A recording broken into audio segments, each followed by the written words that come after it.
Hello, everybody. Are we rolling? Excellent. Well, there's quite a few people in this auditorium. Thanks, thanks for coming along. My name's George. I'm the director of UDO Audio. There's a row of people just here that are also UDO Audio.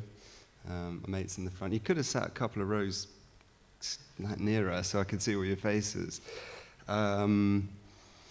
Yeah, without further ado, I've got an instrument here, which has been in the booth, and I've just, I'm going to do this a little bit of a different way. This is the Super Gemini, by the way. This is our new synthesizer. There it is. See it without me in the way. It's a synthesizer, isn't it? We're at SuperBooth. So, I was supposed to be working on this Gesprächskonzert, I hope I said that right, yesterday, but we had a little bit of a last-minute panic, which meant that the day got taken up with something else. But fortunately, I'm still here and decided to just do it in a slightly different way today. It's just set up the way whoever played it last in the booth is. So we're going to go from there. And just do a little sound exploration and hopefully find something. I'm just going to make a quick sound or two and maybe then just have a little chat, just a couple of minutes, a few minutes about synthesizers, about music instruments, and then I'll get back and I'll do a little thing towards the end. So thank you again. Thank you.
Okay.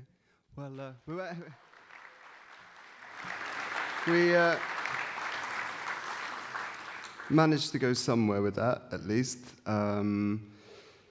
Really, I think I'm actually quite happy that I didn't have anything worked out in terms of patches or anything, because I don't know, why many of us are sort of into music and electronic music and production generally. In fact, go wider than that, not just production, but just any form of kind of creativity and creative expression. Is our sort of world puts so much pressure on the outcome.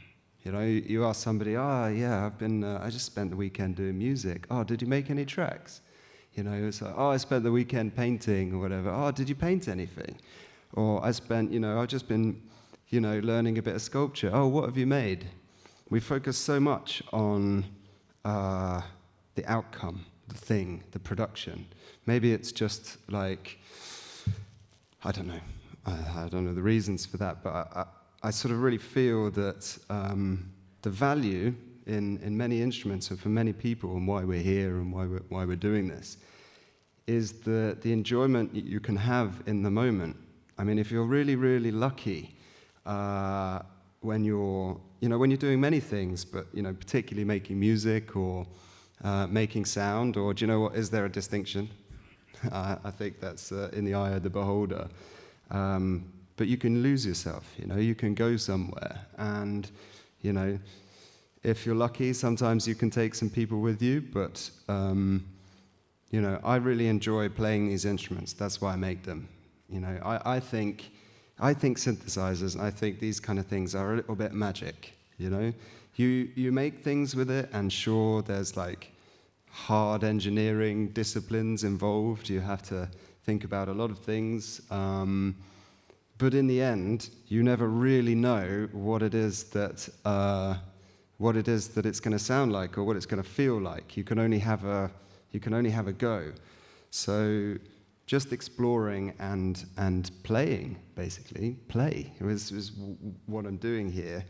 I think is so valuable, and I think that I don't know. It's certainly the case for me. Maybe it's the case for other people. But literally, just to play and enjoy and to get into the flow state puts all sorts of other things in life in perspective a little bit, because I might be, just trying, that's making a nice sound or nice twinkles, but really my mind is, doing all sorts of other things in the background that I don't know, and so creativity for the sake of it, and I love playing these things, and this instrument, obviously, I mean, you could tell by the looks of it.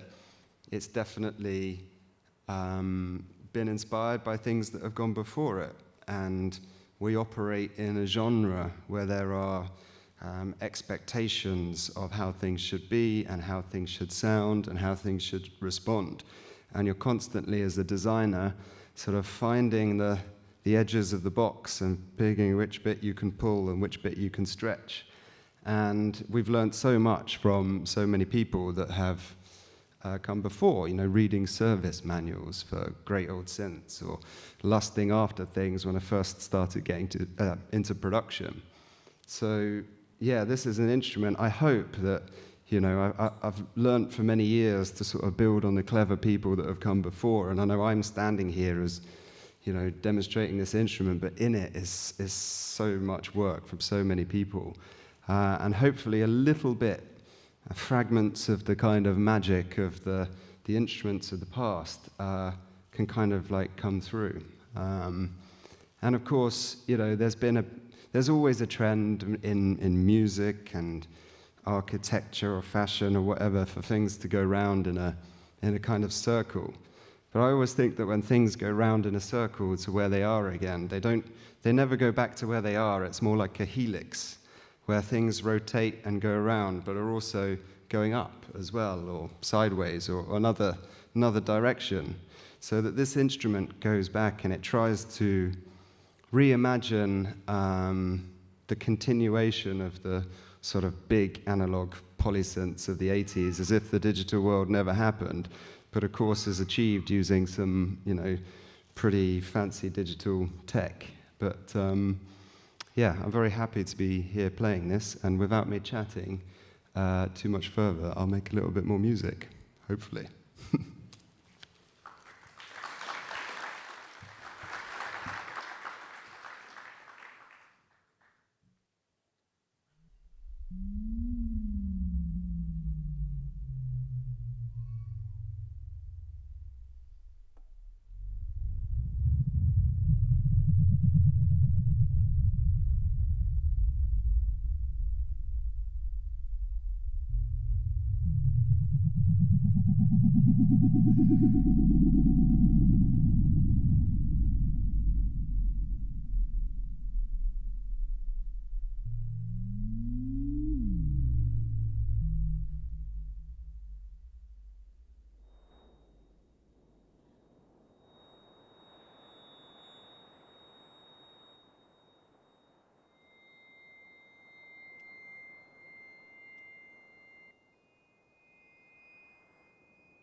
Cool.